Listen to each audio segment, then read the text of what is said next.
Steel Magnolias on stage right now at Geva Theater. They're running through June 3rd, and we're joined by one of the stars of the show, the one, the only Plumb. Welcome. Thank you. I know it's an early morning for you, so we appreciate you getting up and joining us. Yes, I might not have that much personality this morning. I also might have a bit of a southern accent.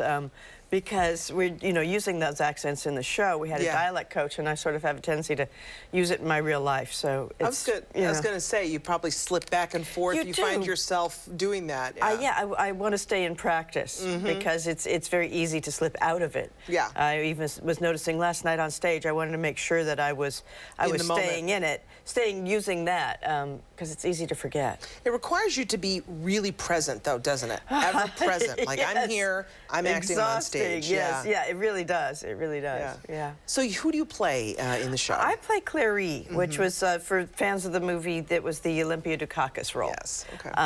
And she's a sort of not a grande dame, but she's an older lady she's a widow. Who is, what's interesting is you see these women through a couple, 3 years in their lives. So she has a little bit of a journey that we see her through, from being a recent widow to finding her own way in the world. Is this like a lot of women when they get together? There's fun. There's some serious tones, but mostly fun. Right. Yes. These ladies are all really, really great friends and have been for years. And this is their safe place where they come and enjoy each other and have just they can just really talk about anything.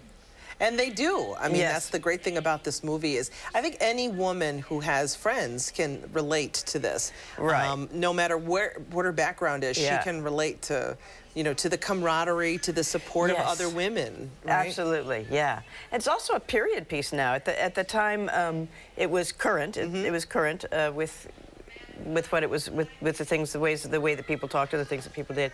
But now it's a period piece. Isn't that something? How things age over time. And we've had to explain things to the younger gals in the show about what this meant at the time.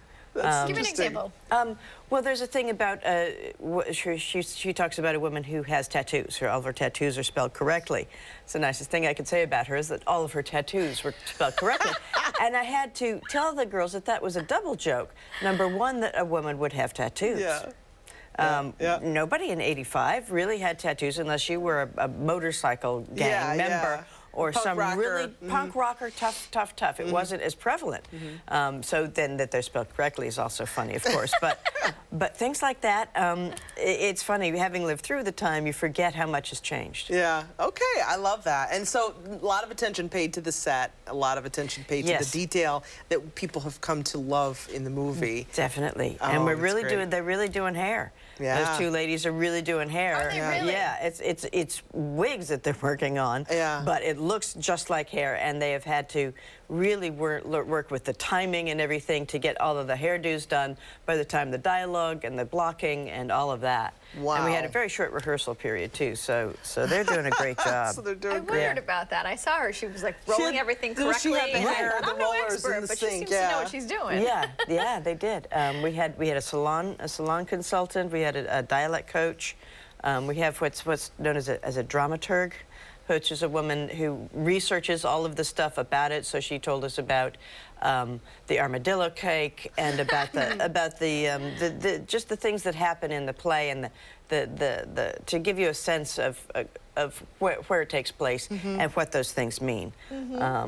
Even there's a reference to Elizabeth Taylor, and she even put a bit in there about Elizabeth Taylor because people might not know that. So the people in our cast would know. Oh, goodness, wow. And that's the whole thing about intergenerational casts, too. That must be so interesting. We're going to take a quick break. Okay. And when we come back, we're going to talk more with Eve, of course, about her role in Steel Magnolias, but also about that little show. I remember it was on for a couple of years. Bunch of something. Yeah, something you were in. It was only on for 5 years. Yeah, just a few years. It feels so much longer than that, doesn't it? Right, well, because it hasn't been off the air. Yeah, we'll talk about the Brady